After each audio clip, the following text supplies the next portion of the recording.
Hola chico, muy buenas tardes.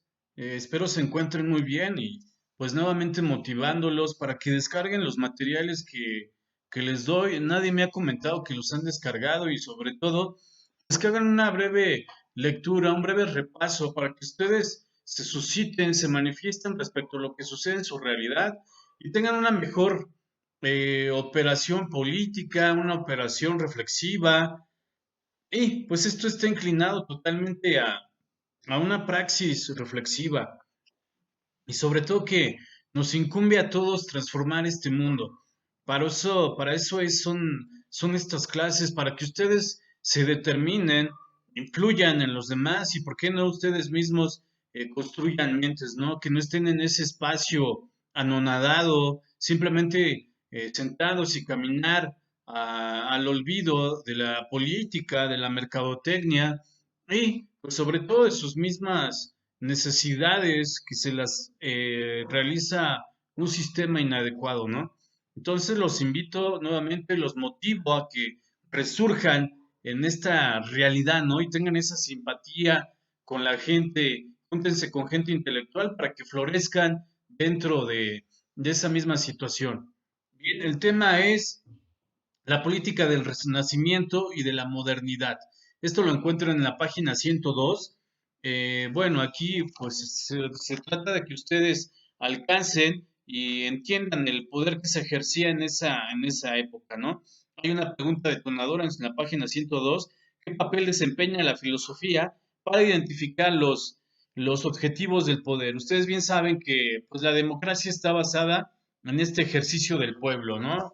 A diferencia de los que según van a votar y ejercen su poder, pues no.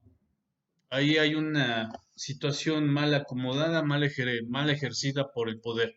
Y pues en esta condición de la política del Renacimiento y la modernidad, pues tenemos a Nicolás Maquiavelo y su influencia en la política hasta la actualidad. ¿Creen que algunas frases, creen que el ejercicio político de esa época se manifiesta en la actualidad? ¿De qué manera existe ese ejercicio político en cada uno de ustedes? ¿Cómo debería ser la política en este siglo XXI? ¿Quién me responde? ¿Cómo debería de ser? Ustedes se basan en reglas, se basan en normas, en situaciones que no debe de hacer uno para, de alguna manera, coaccionar a nuestro prójimo, ¿no? Pero ¿cómo debe de ser esta política en el siglo XXI? Bien, pues esto está en la página 102, 103 y en la 104. También les voy a pedir que lean la página 105, por favor.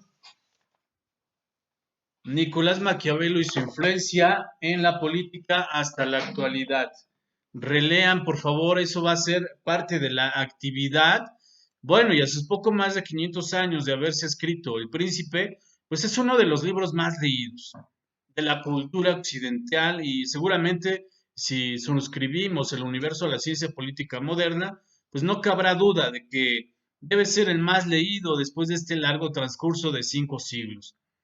Es un libro que tiene vida propia, que habla por sí mismo, que independientemente de las intenciones del autor, de lo que haya querido dar a entender, pues cada lector se acerca a él y puede extraer sus propias ideas, formarse conclusiones y elaborar un juicio integral respecto a ese texto. Yo les recomiendo que lo compren, que lo descarguen, El Príncipe de Maquiavelo, y pues como se menciona aquí, ustedes van a entender, ustedes como lectores van a poder extraer sus propias ideas y van a elaborar sus propios juicios para así poder entonar una breve circunstancia política y saberse manejar frente a este contexto de corrupción, de ilegalidad, de empoderamiento, de juicios anormales que tiene cualquier individuo que se procure o esté emancipado de alguna manera de la moralidad, ¿no? Y estoy hablando de estos sujetos impropios de la política. Entonces, pues en esta situación de la política del Renacimiento, llamamos Renacimiento un periodo de la historia de la humanidad que se entiende en Europa durante los siglos XV y XVI en Italia, una del arte renacentista. Ve los inicios de esta nueva era en un siglo antes, en el siglo XV, perdón, XIV, mientras otros países aún estaban despertando a un cambio de mentalidad, en el periodo conocido como Ars Nova. Entonces, este cambio de mentalidad ustedes lo tienen que reflejar, ¿sí? Como sujetos, como agentes, como ciudadanos, se tiene que reflejar en una disposición, en una posición existencial política, en donde se refleje toda esta situación, ¿no? Maquiavelo vivió bajo el gobierno de los Medici, la primera familia de Florencia, vio la entrada y deposición del gobierno del Dominico Savonarola y con el gobierno de Piero Soderini.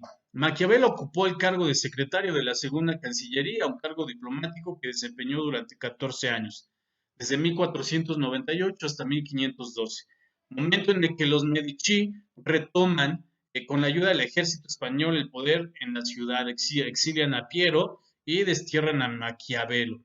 Maquiavelo, entonces, pues confiesa entre el humor y el realismo que no sabiendo razonar ni del arte ni de la seda, ni del arte ni de la lana, ni de ganancias o pérdidas, pues tan solo le queda la opción de o razonar acerca de los asuntos de Estado o bien hacer voto de silencio.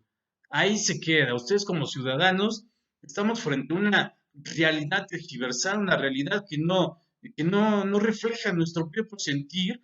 Entonces, pues aquí en Maquiavelo, en la compañía intelectual de los clásicos, se dedica a trabajar sobre los principiados. Ahonda rotundamente en la reflexión pues, sobre este tema, discutiendo qué es un principiado, de qué tipo son, cómo se adquieren, cómo se mantienen y por qué se pierden. Entonces, quiero que lean bien las indicaciones, por favor, y pues que tomen nota si tienen su libreta, por favor.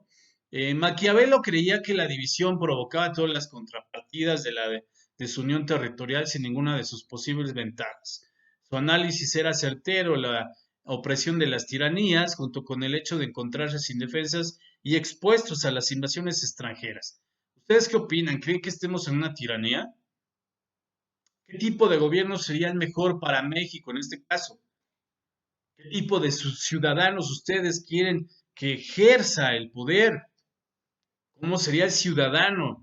Y no estoy hablando de una utopía, porque sí se puede reforzar a cada uno de los ciudadanos que somos parte de esta ciudad, de este país. Por favor, díganme qué tipo de ciudadano les gustaría. Sabine denominó como un periodo de bastardos y aventureros, una época de degradación moral, la corrupción política y los abusos por la fuerza, pues eran las notas dominantes como hasta ahora, ¿no? Esa corrupción política son las notas dominantes, ¿sí? La delincuencia, la ignorancia, los abusos de fuerza. ¿Qué debemos hacer, chicos, para que se manifiesten las ideas de Maquiavelo en este contexto? Obviamente, pues no vamos a generar violencia y vamos a matar a cualquier individuo que se nos cruce por el simplemente hecho de que se nos quedó viendo feo, ¿no? Por eso existe empatía y apatía, ser amable, cordial. Entonces, ¿qué tipo de ciudadano les gustaría a ustedes que existiera en México? La labor de Maquiavelo en el campo de la teoría política se aleja mucho del ideal académico. Plantea sus escritos con una orientación más pragmática que filosófica. Sus reflexiones se basan pues en una nutrida y poco sistemática recolección de casos históricos reales a lo que tuvo acceso directo pues en sus 14 años. Estas situaciones históricas que pasan en México, ¿ustedes qué les da? ¿Qué sabor les deja estas situaciones históricas? Y a diferencia del gran teorizador sobre el Estado, Maquiavelo no elaboró una teoría general sobre la fundación del poder o sobre el Estado o sobre el absolutismo político, sino que se dirigió su análisis hacia un objetivo pragmático y concreto, es decir, la unificación de Italia bajo mando florentino. Quizá acerca de la hondura filosófica que sí tuvo Hobbes, pero no se duda de lo acertado. Entonces, Maquiavelo no se ocupa de la legitimidad del gobierno, ni por su mejor uso. Su manual es una técnica caminada a producir un estado que no existía y a partir de un momento dotarle de potencia para durar. Gracias por su atención.